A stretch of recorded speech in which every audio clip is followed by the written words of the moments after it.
আচ্ছা, আমি এই ভিডিওতে কথা বলার চেষ্টা করব মেডিকেল অ্যাডমিশন 2020-21 সালে যে প্রশ্ন আসছিল ওই প্রশ্নের কেমিস্ট্রি পার্টটা নিয়ে। ওকে, তো কেমিস্ট্রিতে টোটাল 25টা প্রশ্ন ছিল, তো ওগুলো দিয়ে সলভ করা স্টার্ট করতেছে। তো সলভ করার আগে একটা কথা, সেম কথাটাই আগেও ফিজিক্সের যে 20টা প্রশ্ন সলভ দিয়েছিলাম ওখানেও সেম কথাটাই বলছিলাম, এখনও সেম কথাটাই বলবো যে সলভ দেখার পরে বা আগেও দেখছো যারা, এখন ওইটা নিয়ে কোনো রকম হাউতাস বা মাথা ঘামানোর কিছুই নেই। সামনে তোমার আরো অনেকগুলো পরীক্ষা আসতেছে, ভালো হইলে তো ভালো, আলহামদুলিল্লাহ, নেক্সট পরীক্ষার প্রিপারেশন নাও, খারাপ হইলে আরো নেক্সট পরীক্ষার প্রিপারেশন আরো ভালোভাবে নাও, ঠিক আছে? তো এগুলো নিয়ে মাথা ঘামানোর মতো কিছু নাই, ঠিক আছে? আশা করি কোনো রকম চিন্তা ভাবনা করতেছো না।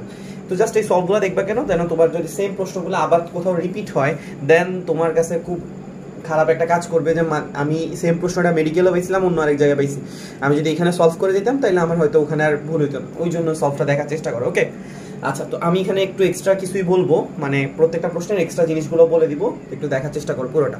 আচ্ছা, এখানে কি বলছে, হাইড্রোকার্বন জ্বালানি এবং কয়লার অসম্পূর্ণ জ্বলন থেকে কোন গ্যাস তৈরি হয়? হাইড্রোকার্বন মানে কি? আমরা জানি যে কার্বন এবং হাইড্রোজেন দ্বারা গঠিত যে যৌগগুলো ওগুলোকে আমরা কি বলি? হাইড্রোকার্বন। আর কয়লা মানে কি বোঝানো হয়েছে? কার্বন, ঠিক আছে? এই হাইড্রোকার্বন অথবা কার্বনের যে তোমাকে বলছে যে অসম্পূর্ণ জ্বলন মানে কি? জ্বলা মানে কি? দহনের কথা বোঝাই নিছে, মানে আমি যদি কি করি এটাকে পোড়াই, কার সাথে দহন করা মানে কি? অক্সিজেনের সাথে পোড়ানোটাকে কি বলে? দহন বলে। তো জিজ্ঞেস করছে কোন গ্যাস তৈরি হয়। তো আমরা জানি যে জ্বালানির যদি সম্পূর্ণ দহন হয়, যদি কি হয় সম্পূর্ণ দহন হয়, তখন কি তৈরি করে? কার্বন ডাইঅক্সাইড গ্যাস তৈরি করে। আর অসম্পূর্ণ দহনে কি তৈরি করে? অসম্পূর্ণ দহনে সবসময় কি তৈরি করে? কার্বন মনোঅক্সাইড তৈরি করে। তো আমাদের অপশনে খুঁজে নিব যে কার্বন মনোঅক্সাইড আছে নাকি, অবশ্যই আছে। তাহলে আমরা বুঝতেছি এই হাইড্রোকার্বনকে অথবা কার্বনকে যাকে আমি জ্বালাবো যদি অসম্পূর্ণ দহন করি তাহলে সবসময় কি তৈরি করবে? কার্বন মনোঅক্সাইড গ্যাস তৈরি করবে। বুঝতে পারছি? আচ্ছা, এটা গেল যে হাইড্রোকার্বনের জ্বালানি এবং কয়লার অসম্পূর্ণ দহন থেকে কোন গ্যাস তৈরি হয়? Carbon monoxide.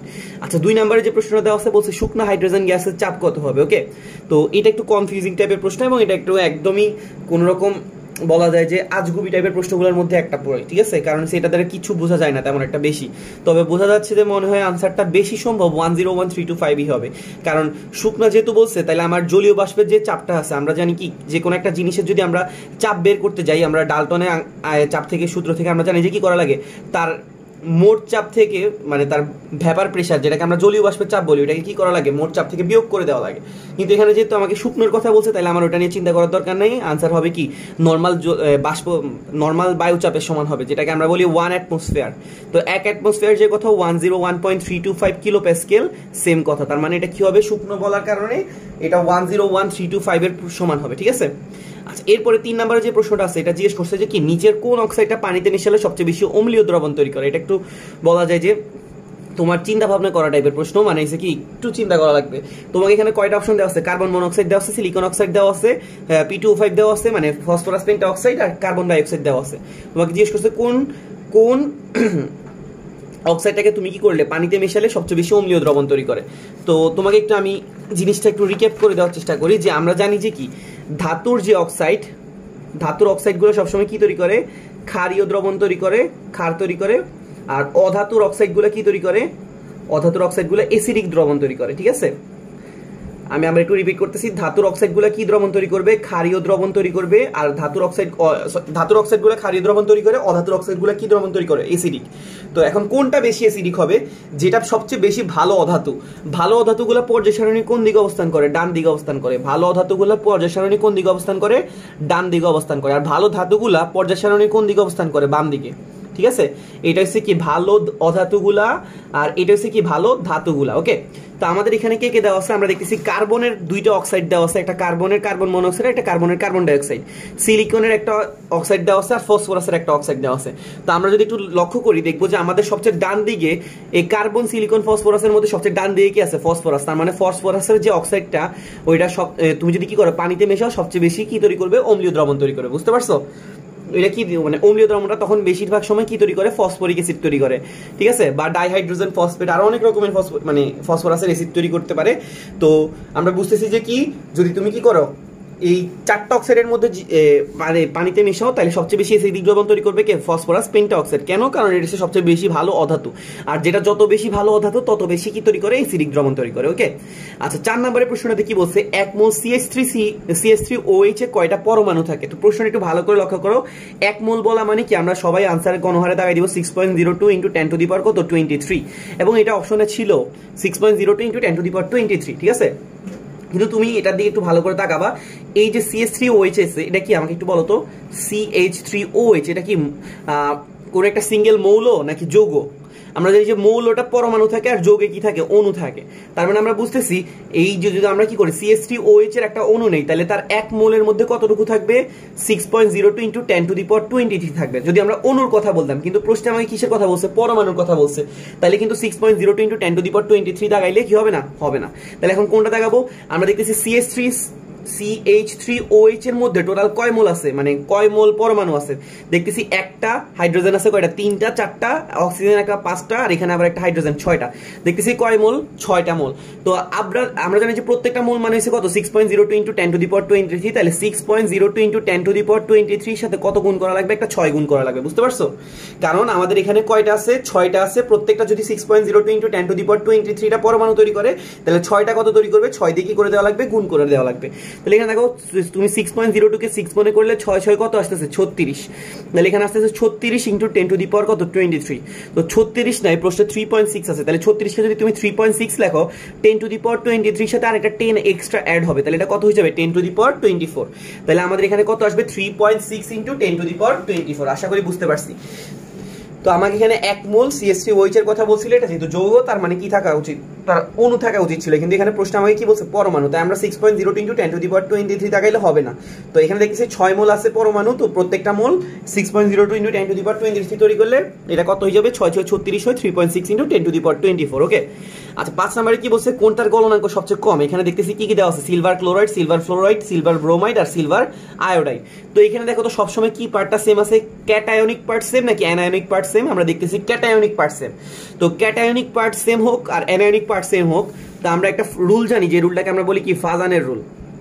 ঠিক আছে, ফাজানের রুলটা 4টা জিনিসের উপর বেস করে তৈরি ছিল। 1 নাম্বার ছিল ক্যাটায়নের আকার যত ছোট, অ্যানায়নের আকার যত বড়, চার্জের সংখ্যা যত বেশি, আর ডি এবং এফ অরবিটালের উপস্থিতি। তো আমাদের এটা কয় নাম্বারের সাথে মিলে, 2 নাম্বারটার সাথে মিলে, যেটা হচ্ছে কি অ্যানায়নের আকার যত বড় হয়। ঠিক আছে, কিসের সাথে মিলে, অ্যানায়নের আকারের সাথে। কেন? কারণ দেখতেছি আমাদের ক্যাটায়নিক পার্টটা সব জায়গায় কি আছে, সেম আছে, চেঞ্জ হচ্ছে কি অ্যানায়নের পার্ট, অ্যানায়নের পার্ট, অ্যানায়নের পার্ট, অ্যানায়নের পার্ট। তাহলে অ্যানায়নের আকার যত বড়, অ্যানায়নের আকার যদি বড় হয়, পোলার আয়ন তত কি হয়, বেশি হয়। ঠিক আছে, আমি এখানে একটু লিখতেছি, অ্যানায়নের আকার যত বড় হবে, পোলার আয়ন তত কি হবে, বেশি হবে। পোলার আয়ন যত বেশি হবে, তার সমযোজী বৈশিষ্ট্যটা কি হবে, তত বেশি হবে। আর সমযোজী বৈশিষ্ট্য যত বেশি হয়, গলনাঙ্ক, স্ফুটনাঙ্কটা তত কি হয়, কম হয়। বুঝতে পারছো? আমি আবার একটু বলি, অ্যানায়নের আকার যত বড় হবে, পোলার আয়ন তত বেশি হবে, পোলার আয়ন তত বেশি হলে সমযোজী বৈশিষ্ট্য তত বেশি হবে, আর গলনাঙ্ক, স্ফুটনাঙ্ক তত কি হবে, কম হবে। তা আমাদের এখানে silver chloride, silver fluoride, silver bromide আর সিলভার আয়োডাইড, এদের মধ্যে সবচেয়ে, এই অ্যানায়নগুলোর মধ্যে ক্লোরিন, ফ্লোরিন, ব্রোমিন আর ডিনের মধ্যে সবচেয়ে বড় কি আছে, আয়োডিন। তার মানে এর আকার সবচেয়ে বড়, তাহলে এর পোলার আয়ন সবচেয়ে বেশি, এর সমযোজী বৈশিষ্ট্য সবচেয়ে বেশি, আর এর গলনাঙ্ক সবচেয়ে কি, কম। বুঝতে পারছো? তাহলে আমরা বুঝতেছি আমাদের 5 নাম্বার আনসার কোনটা হবে, সিলভার আয়োডাইড। ওকে, এটা গেল 5 নাম্বার পর্যন্ত। দেন 6 নম্বরে যে প্রশ্নটার কথা বলা আছে, একটু দেখি। এখানে বলছে যে দুইটা পরমাণুর মধ্যে সমান সংখ্যক ইলেকট্রন দিয়ে কি বন্ধন গঠিত হয়। এটা একদম 9-10 একটা প্রশ্ন। দুইটা পরমাণুর মধ্যে দিয়ে যদি কি করে, সমান সংখ্যক ইলেকট্রন দিয়ে কি বন্ধন গঠিত হয়। তো আমরা জানি যে কি, সমান সংখ্যক ইলেকট্রন যদি আদান প্রদান করে, ওইটাকে আমরা কি বলি, ইলেকট্রন যদি শেয়ার করে, এটাকে আমরা কি বলি, সমযোজী যৌগ না? তো এখানে আমাদের সমযোজীর ইংরেজি কি, কোভ্যালেন্ট। ঠিক আছে, তো আমাদের আনসার হবে কত, কোভ্যালেন্ট বন্ড। দুইটা পরমাণু যদি কি করে, সমান সংখ্যক ইলেকট্রন আদান প্রদান করে, তাইলে এটাকে বলতেছে কি, সমযোজী বন্ধন। ঠিক আছে, সরি, ইলেকট্রন আদান প্রদান বলতেছি কেন বারবার, আদান প্রদান করলে ওটাকে বলে আয়নিক বন্ধন, আর যদি শেয়ার করে ওটাকে কি বলছে, কোভ্যালেন্ট বন্ধন। তোমাকে এখানে বলা হয়েছে দুইটা পরমাণুর মধ্যে সমান সংখ্যক ইলেকট্রন দিয়ে, মানে শেয়ার করার কথাই বলা হয়েছে, তাহলে কি বন্ধন গঠিত হয়, কোভ্যালেন্ট বন্ধন গঠিত হয়। ওকে, আর এখানে যে মেটালিক বন্ধনের কথা বলা হয়েছে, এটা কি ধাতব বন্ধন, মানে ধাতু ধাতুর মধ্যে। ঠিক আছে, আর হাইড্রোজেন বন্ধনটা কখন গঠিত হয়, হাইড্রোজেনের সাথে নাইট্রোজেন, অক্সিজেন, ফ্লোরিন এই যৌগগুলোর যে বন্ধনটা গঠিত হয় তাকে কি বলে, হাইড্রোজেন বন্ড। ওকে, আচ্ছা তো এখানে যেহেতু কি বলছিল, দুইটা পরমাণুর মধ্যে সমান সংখ্যক ইলেকট্রন শেয়ার করার মাধ্যমে কোন বন্ড গঠিত হয়, কোভ্যালেন্ট বন্ড। আচ্ছা, এরপরে আছে কি, ফুড প্রিজারভেটিভ হিসেবে ব্যবহৃত সাইট্রিক অ্যাসিডের পিএইচ কত। ঠিক আছে, তো সাইট্রিক অ্যাসিডের পিএইচটা হচ্ছে কত, 3. আচ্ছা, এখানে 7 নম্বরে যে প্রশ্নটা দেওয়া আছে, এখানে তোমাকে প্রশ্নে কি বলা আছে যে ফুড প্রিজারভেটিভ হিসেবে সাইট্রিক অ্যাসিডের পিএইচ কত হবে। ওকে, তো এখানে পিএইচ এর কয়টা ভ্যালু দেওয়া আছে, 4.74, 4.5, 3.14 আর 3.01। ওকে, আচ্ছা, তো এই চারটা অপশনের মধ্যে তুমি যদি একটু খেয়াল করো, তোমার মনে হবে যেন আনসারটা কত 4.74। কেন? কারণ তুমি যত জায়গায় ম্যাথ করছো সব জায়গায় বাফারের সবগুলো অঙ্কের মধ্যে কিন্তু কি করছো 4.74টা সবচেয়ে বেশি পড়ে আসছো। কেন? কারণ বাফারের সবগুলো অঙ্কে কি ছিল? ইথানোয়িক অ্যাসিড ছিল। তো ইথানোয়িক অ্যাসিডের পিএইচ কত ছিল? 4.74। ওকে, তোমার মনে হবে যেন 4.74, কিন্তু ইথানোয়িক অ্যাসিড ছিল কি দুর্বল অ্যাসিড। দুর্বল অ্যাসিডের পিএইচ কি থাকে? বেশি থাকে, এই জন্য 4.74 ছিল। কিন্তু আমাদেরকে এখানে প্রশ্ন কি বলছে? Citric acid. সাইট্রিক অ্যাসিড কিন্তু একটু তীব্র আছে, ঠিক আছে, এই জন্য পিএইচটা কি হবে? আরো একটু কম হবে, এবং পিএইচটা কত হয়? 3.14 এর কাছাকাছি হয়, ঠিক আছে। তো সাইট্রিক অ্যাসিডের পিএইচ কত? 3.14। এটা কিন্তু মুখস্থ না জানা থাকলে কখনোই আনসার করা সম্ভব না, বুঝতে পারছো? 500 ml 0.5 মোলার কস্টিক সোডা দ্রবণ থেকে কত 0.1 মোলার কস্টিক সোডা দ্রবণ প্রস্তুত করা যাবে, ঠিক আছে। তোমাকে এখানে বলেছে 500 ml 0.5 মোলার কস্টিক সোডা দ্রবণ থেকে 0.1 মোলার কতটুকু দ্রবণ তৈরি করা যাবে। তো আমরা একটা মূল সংখ্যা সূত্র জানি যে V1S1 সমান কি জানি? V2S2। তো আমরা দেখতেছি আদি আয়তন কত ছিল? 500 ml। আদি ঘনমাত্রা কত ছিল? 0.5 মোলার। আর নতুন আয়তন আমাকে জিজ্ঞেস করছে নতুন কতটুকু তৈরি করতে পারবে। নতুন আয়তনটা আমি জানি না, আর নতুন ঘনমাত্রা দেওয়া আছে কত? 0.1, ঠিক আছে। তাহলে এখানে কত? V1S1 V2S2। তাহলে এখানে আসছে V1 কত? 500, S1 আছে কত? 0.5, V2 আছে কত? V2, S2 আছে কত? 0.1। তাহলে এখানে দেখো তুমি যদি কি করো 0.1 আর 0.5 এদেরকে যদি আমরা কাটাকাটি করে দিই, দেখতেছি এখানে একটা 0.5 আছে, এখানে একটা 0.1 আছে। কাটাকাটি করলে কত আসবে? 5। কারণ আমরা জানি যে 5 একে 5, এই 5 এর সাথে যদি 500 কে গুণ করে দিই তাহলে কত চলে আসে? 2500 চলে আসে। তাহলে আমরা বুঝতেছি V2 এর মানটা কত হবে? 2500, ঠিক আছে। তাহলে V2 কত আসতেছে? 2500। তার মানে আমি এই 500 ml 0.5 মোলার কস্টিক সোডা থেকে 0.1 মোলারের কতটুকু দ্রবণ তৈরি করতে পারবো? 2500 দ্রবণ তৈরি করতে পারবো। তো অনেকে কি করবে, এই 2500 না দাগায় 2000 দাগায় দিবে। কেন? তারা একটা জিনিস শিখছিল যে 2500 থেকে 500 বিয়োগ করা লাগে। কেন?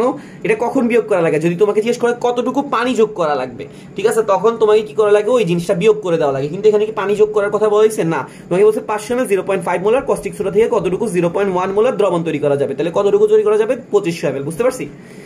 আচ্ছা, এবার জিজ্ঞেস করছে 9 নম্বরের প্রশ্ন জিজ্ঞেস করছে কোন পরমাণুর ডি অরবিটালে ইলেকট্রন আছে। তোমাকে এখানে দেওয়া আছে স্ক্যান্ডিয়াম, ক্যালসিয়াম, আর্গন, আর এটা কি দেওয়া আছে? পটাশিয়াম। ডি অরবিটালের ইলেকট্রন আছে কোনটাতে? তো তুমি যদি ইলেকট্রন বিন্যাস করো এটাতে দেখবা কত 3a মানে 3p6 পর্যন্ত সেম আছে। 1s2 2s2 2p6 3s2 3p6 এইটুক পর্যন্ত সেম আছে। তারপরে আছে কি 4s এ ঢুকবে ইলেকট্রন 4s2, আর এটা 3p6 পর্যন্তই যাবে, আর এটা যাবে 4s1 পর্যন্ত যাবে, ঠিক আছে। কেন? কারণ এখানে ক্যালসিয়ামের ইলেকট্রন ছিল 20টা, আর্গনের কয়টা ছিল? 18টা, আর পটাশিয়ামের কয়টা ছিল? 19টা। আর স্ক্যান্ডিয়ামের কি হয়েছে? 4s2 পরে কি যাবে? ইলেকট্রনটা 4p তে যাওয়ার কথা থাকলো, আগে কোথায় যাবে? 3d তে যাবে। তো 3d তে কয়টা ঢুকবে? একটা ঢুকবে, বুঝছি। তাহলে নিচের কোন পরমাণুতে ডি অরবিটালে ইলেকট্রন আছে? ইয়াতে স্ক্যান্ডিয়ামের ক্ষেত্রে, ঠিক আছে। স্ক্যান্ডিয়ামের ডি অরবিটালে কি আছে? ইলেকট্রন আছে। আচ্ছা, তারপরে 10 নম্বরের প্রশ্নতে কি বলছে? নিচের কোন আয়নটার আকার সবচেয়ে ছোট? তোমাকে এখানে কি কি দেওয়া আছে অপশনে? Beryllium ion, sodium ion, magnesium ion, আর ক্যালসিয়াম আয়ন। ওকে, বেরিলিয়াম 2+, বলো তো বেরিলিয়ামের টোটাল ইলেকট্রন কয়টা আছে বলো? বেরিলিয়ামের টোটাল ইলেকট্রন ছিল 4টা। 2+ মানে কি? 2টা ইলেকট্রন সে দিছে নাকি গ্রহণ করছে? অবভিয়াসলি প্লাস মানে কি? ইলেকট্রন দিয়ে দিছে। কয়টা ইলেকট্রন দিছে? 2টা। তাহলে আর অবশিষ্ট আছে কয়টা? 2টা। সোডিয়াম প্লাস, সোডিয়ামের কয়টা ইলেকট্রন ছিল? 11টা। +1 মানে কি? একটা ইলেকট্রন দিয়ে দিছে। তাহলে সোডিয়াম এখন কয়টা হয়ে গেছে? 10টা। ম্যাগনেসিয়াম 2+ ছিল 12টা, 2টা দিয়ে দিছে। তাহলে এখন কয়টা আছে? 10টা। ক্যালসিয়াম 2+ 20টা ছিল, 2টা দিয়ে দিছে। তাহলে এখন কয়টা আছে? 18টা, ঠিক আছে। তো তোমাকে এখানে বলছে যে নিচে কোনটার আকার সবচেয়ে ছোট হবে। তো আমরা দেখছি বেরিলিয়ামের ইলেকট্রন আছে কয়টা? 2টা। তার মানে 2টা থাকা মানে এটা ওই 2টা ইলেকট্রন কয় নাম্বার কক্ষপথে থাকবে? 1 নাম্বার কক্ষপথে। 10টা থাকা মানে কি? কয়টা কক্ষপথ? 2টা কক্ষপথ। কারণ হচ্ছে প্রথম কক্ষপথে 2টা, দ্বিতীয় কক্ষপথে কয়টা ঢুকে? 8টা ঢুকে। ম্যাগনেসিয়ামের 2টা 8টা, আর এখানে হবে কি 2টা 8টা 8টা, 3টা কক্ষপথ। তাহলে তোমাকে জিজ্ঞেস করছে কোনটার আকার সবচেয়ে ছোট। দেখতেছি বেরিলিয়ামের কক্ষপথ একটা, তাহলে কোনটার আকার সবচেয়ে ছোট হবে? বেরিলিয়াম 2+ এর আকার সবচেয়ে ছোট হবে, বুঝতে পারছি? আচ্ছা, এই গেল এটা। দেন 11 নম্বরের প্রশ্নটা কি বলছে একটু দেখি। বলছে নিচের কোন উপাদান কয়লার জন্য সবচেয়ে বেশি ক্ষতিকর? এই প্রশ্নটা তোমরা অলওয়েজ পড়ে আসছো যে সালফার থাকলে কয়লার ক্যালোরিফিক মানটা কি হয়ে যায়? কমে যায়। এই জন্য কয়লার জন্য এটা কি হয়? ক্ষতিকর হয়, ঠিক আছে। এই সালফার থাকাটা হচ্ছে কি কয়লার জন্য সবচেয়ে বেশি ক্ষতিকর। কেন? কারণ একটা কয়লা ভালো নাকি খারাপ ওইটা তার কোন মান দ্বারা বোঝা যায়? ক্যালোরিফিক মান, ঠিক আছে। মানে তার দহন করলে কতটুকু আমি শক্তি পাইতেছি, ক্যালোরিফিক মানের উপর কি করে বেস করে তৈরি হয়। তো এই সালফার থাকলে ক্যালোরিফিক মানটা কি হয়ে যায়? কমে যায়। এই জন্য সালফার থাকাটা কয়লার জন্য সবচেয়ে বেশি ক্ষতিকর। এছাড়া সালফার ডাইঅক্সাইড গ্যাস তৈরি করে, যেটা অ্যাসিড বৃষ্টি তৈরি করে, এটাও কিন্তু ক্ষতিকর।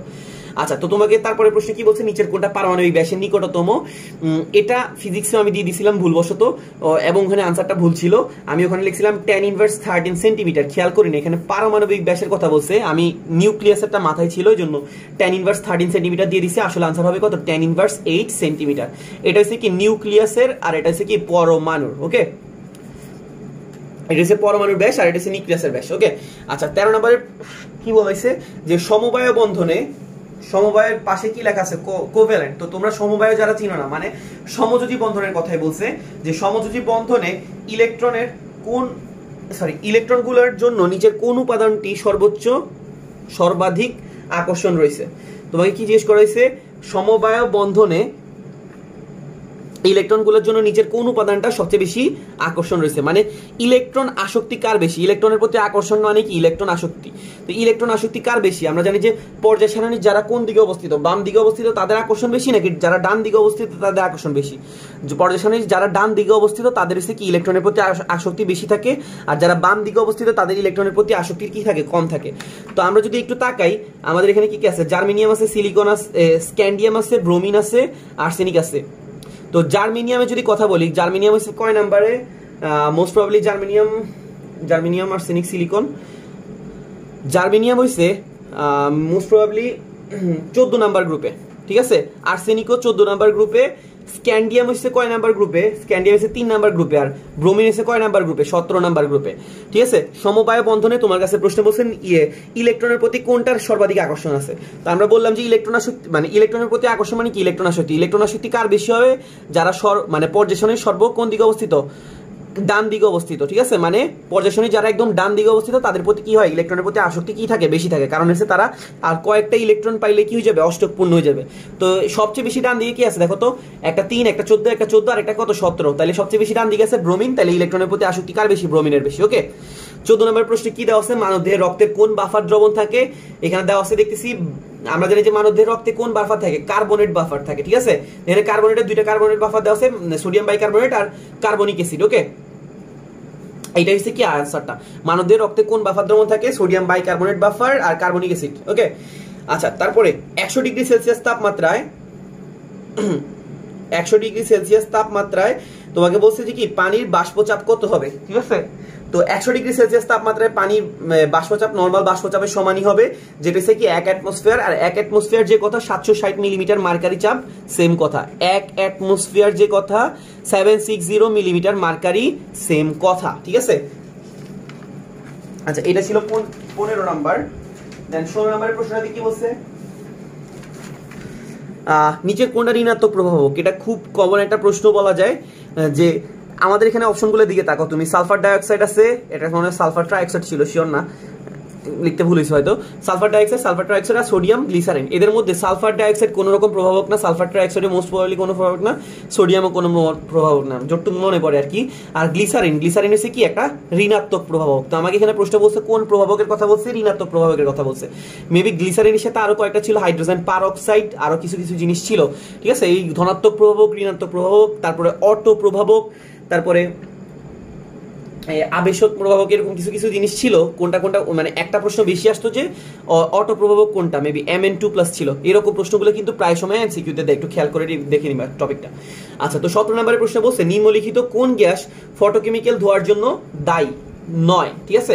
ফটোকেমিক্যাল ধোয়ার জন্য দায়ী নয় কোনটা তোমাকে জিজ্ঞেস করছে। তো এইটা হচ্ছে কি সিএফসি হচ্ছে কি ওজোন গ্যাসকে ক্ষয় করে। তো এখানে যেহেতু আমাকে বলছে যে নিম্নলিখিত কোন গ্যাস ফটোকেমিক্যাল ধোয়ার জন্য দায়ী নয়, কোনটা হবে, সিএফসি। কারণ হচ্ছে কি এই ওজোন গ্যাস তোমার কি করে ফটোকেমিক্যাল ধোয়া তৈরি করে, নাইট্রোজেন ডাইঅক্সাইড, তারপর হাইড্রোকার্বন, এগুলো সবগুলো কি করে ফটোকেমিক্যাল ধোয়া তৈরি করে, ঠিক আছে। তো ফটোকেমিক্যাল ধোয়ার জন্য দায়ী নয় কোনটা, সিএফসি।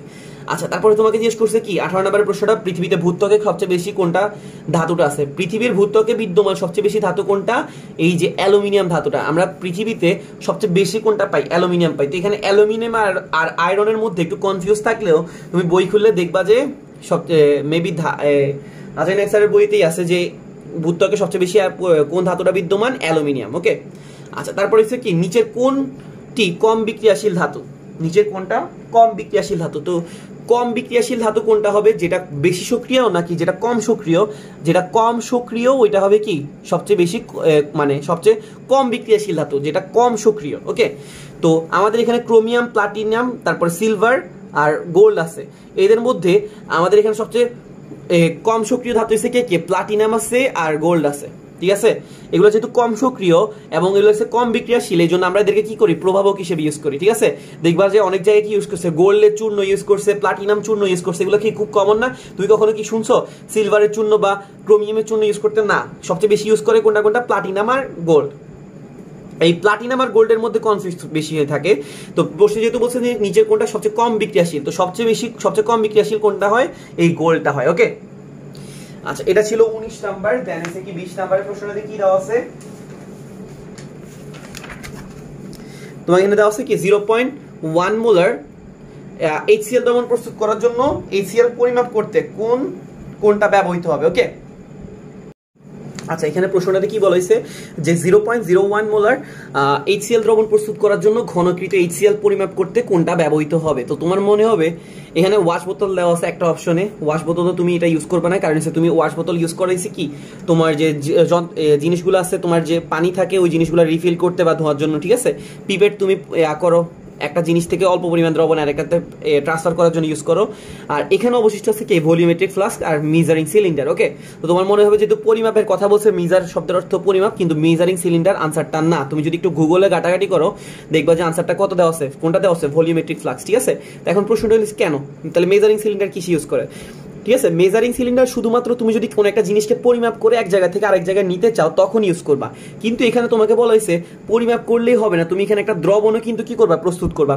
তো ওই দ্রবণে যেহেতু তোমার কি করতে হবে? অনেকগুলো জিনিসকে মিক্স করতে হবে। তো তোমার এখানে শুধুমাত্র ভলিউম বা জিনিসটাকে পরিমাপ করলে হবে না, তোমার আরো মিক্সচার থেকে শুরু করে আর অনেক কিছু করা লাগবে। এই জন্য এখানে কোনটা নেওয়া লাগবে? ভলিউমেট্রিক ফ্লাক্সটাকেই নেওয়া লাগবে। বুঝতে পারছো? আচ্ছা, এরপরে 21 নম্বরে যে প্রশ্নটা দেওয়া আছে তোমাকে জিজ্ঞেস করছে নিচের কোনটার পিএইচ সর্বাধিক, ঠিক আছে? তোমাকে এখানে দেওয়া আছে 0.01 molar HCl, 0.01 molar nitric acid, 0.01 molar nitric acid. এটা একটা মেবি নাইট্রিক অ্যাসিড হবে না, ফসফরিক অ্যাসিড হবে হয়তো। আচ্ছা, আরেকটা দেওয়া আছে 0.01 মোলার কার্বনিক অ্যাসিড। ওকে, তো এখানে সবগুলোর ঘনমাত্রা কি আছে? সেম আছে। তো ঘনমাত্রা নিয়ে কোনো রকম টেনশন করিও না। এখানে কি কি আছে দেখো তো, একটা হচ্ছে HCl, একটা হচ্ছে ফসফরিক অ্যাসিড, আর একটা দেওয়া আছে নাইট্রিক অ্যাসিড, আর একটা দেওয়া আছে কি কার্বনিক অ্যাসিড। তো তুমি যদি এগুলোর মধ্যে চিন্তা করতে যাও এখানে সবচেয়ে দুর্বল কোনটা? পিএইচ সবচেয়ে বেশি কার হয়? যেটা সবচেয়ে বেশি সবল অ্যাসিড নাকি যেটা সবচেয়ে বেশি দুর্বল অ্যাসিড? মনে রাখবা পিএইচ সর্বাধিক হয় যেটা হচ্ছে সবচেয়ে দুর্বল, ঠিক আছে? দুর্বল জিনিসটার পিএইচ কি হয়, মানে দুর্বল অ্যাসিডের পিএইচ কি হয়? সবচেয়ে বেশি হয়। যেটা সবল অ্যাসিড এটার পিএইচ কিন্তু কম থাকে, মানে 1, 2, 3 থাকে। আর যেটা সব দুর্বল এটার পিএইচ কিন্তু 6, 7 এরকম থাকে। তো আমাদের এই চারটা অ্যাসিডের মধ্যে কার্বনিক অ্যাসিড হচ্ছে কি একটা জৈব অ্যাসিড। আমাদের এই যে জৈব অ্যাসিড আর অজৈব অ্যাসিডের মধ্যে জৈব অ্যাসিডের পিএইচ কি থাকে, মানে তীব্রতা কি থাকে? কম থাকে। এই জন্য আমরা এগুলো কি করতে পারি? খাইতে পারি। কিন্তু বাকিগুলো হচ্ছে কি অজৈব অ্যাসিড, এবং অজৈব অ্যাসিড হওয়ার কারণে এগুলোর তীব্রতাটা কি হবে? বেশি হবে। তীব্রতাটা বেশি হওয়ার কারণে তার পিএইচ মান কম হবে। তার মানে পিএইচ সর্বাধিক কোনটাতে আছে? ডি, মানে কার্বনিক অ্যাসিডটার পিএইচটা কি হবে? সর্বাধিক হবে। কেন? কারণ হচ্ছে সেটা জৈব অ্যাসিড, আর জৈব অ্যাসিডগুলো দুর্বল হয়, দুর্বল জিনিসের পিএইচ সবচেয়ে বেশি হয়।